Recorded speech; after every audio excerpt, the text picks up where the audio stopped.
Welcome, wanderers, to Whittle Walsh's workshop. We're here on Whittle Walsh's workshop.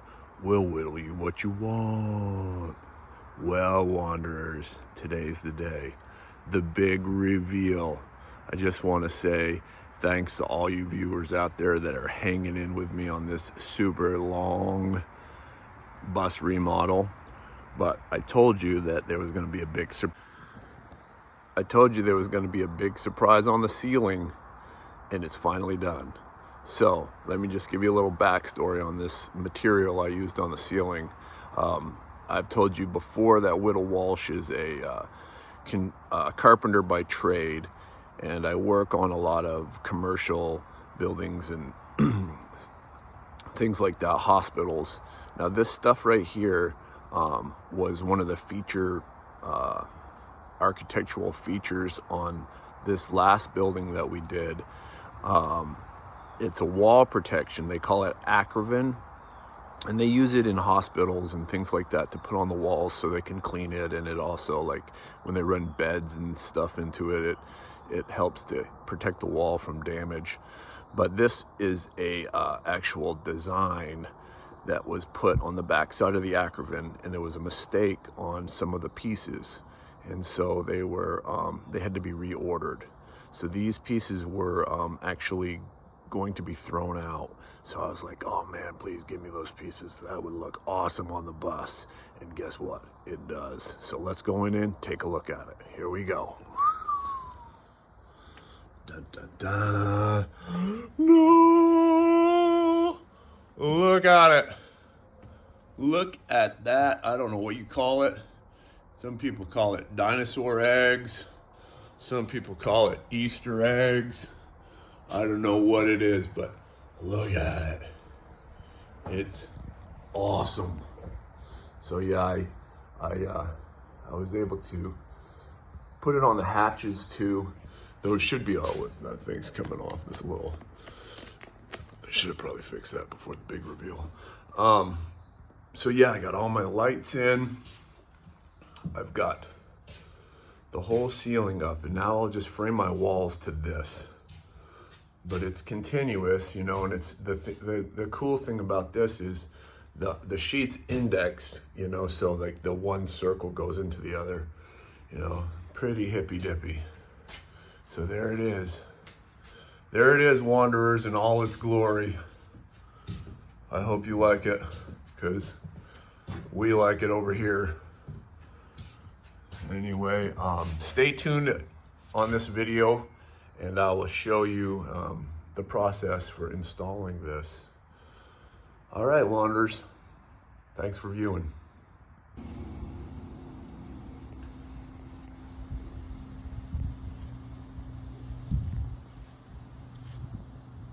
Oh yeah, wanderers, it's coming. So the first thing I'm doing is I have my Acrovan panels here, and I'm getting a good measurement so that I can lay out exactly where they're going to go. So as you can see up here, I've got center line marked, and then I'm chalking each side so that when I glue up my Acrovan, I can just glue one panel at a time. So that's where we are right now. Next, you want to make yourself a nice cut table that will accept the entire sheet of that Acrovan. This one's a little janky looking because I was using the scraps that I had left over, but it's definitely flat and it's big enough. So that's your next move. All right, so you want to get your sheet, lay it on your table.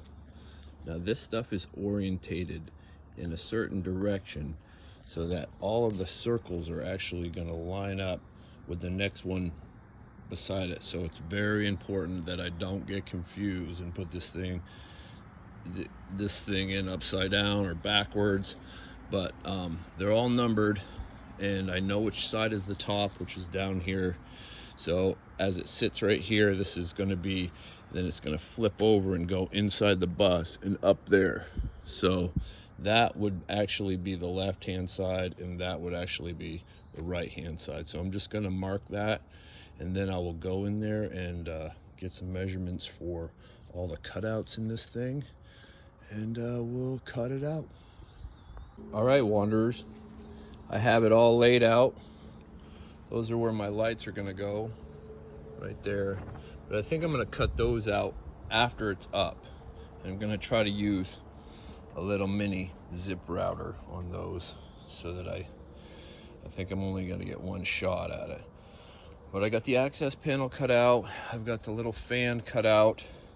Now I'm gonna take it in there and dry fit it.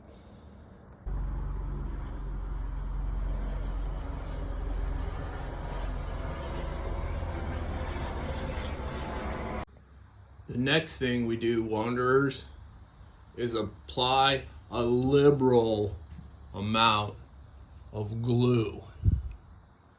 And then I'm gonna let it tack up a little bit. And then I'm gonna struggle like crazy to get this great big piece up all by myself. I probably should get some help, but I'm stubborn, so I'm gonna just try it. I probably won't videotape it on the first sheet because it's gonna be a disaster. I'll just wait until the next one. So, here we go. There's the sheet. Okay, wanderers. Now that we have some of the Acroban up, all right, the next step is to cut out the lights, okay? So, in the layout stage, we marked where the lights are underneath. So there's one there and there's one there. What I've been doing is I make sure that there's definitely a void under there because I only get one shot at this. And so what I'll do is I will take my drill, okay, and I will pre-drill a hole, hopefully in the center of this. I'm doing this with one hand. Probably shouldn't, but I'm going to just for the sake of showing y'all. Okay, loud noise.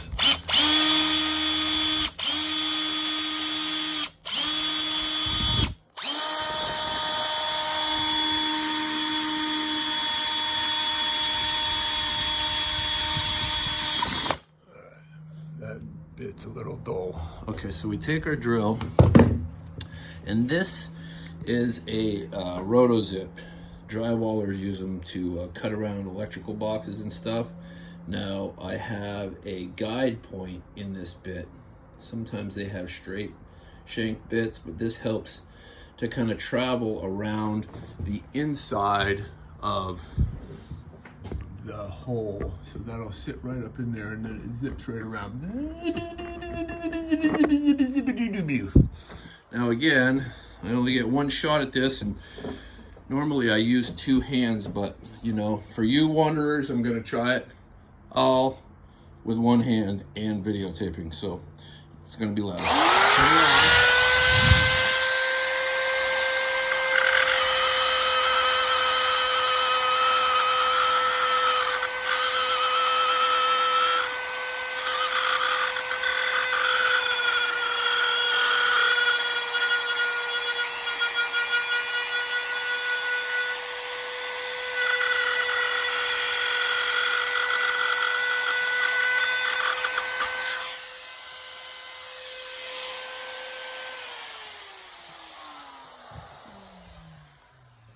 We do it just like that. And there it is. Clean that up. Those puck lights fit right up in there. Our wires are still right there. And yeah, finished product. Stay tuned. Hey wanderers, wondering what I cut this Acroban with? Well, wonder no longer. I'm using these metal cutting shears, nibblers they're called sometimes. Again, I probably shouldn't be doing this with one hand, but I'm gonna do it. So you put that right on there and then zippity doo dah. I do that for all my big rips. All right, wanderers, one of the last steps here in this Acroban process is caulking the seams. So it's important to just mask everything so that you don't make a huge mess. And little pro tip, if you put a little bit of Dawn dish soap in a cup and use one of these little brush things, you can smooth that caulk out real nice, and then just let it dry and peel off the masking, and it should leave a nice crisp line. This caulk was supposed to be a mint color, but I don't know, hopefully it dries a little darker. It's kind of white, but we'll see.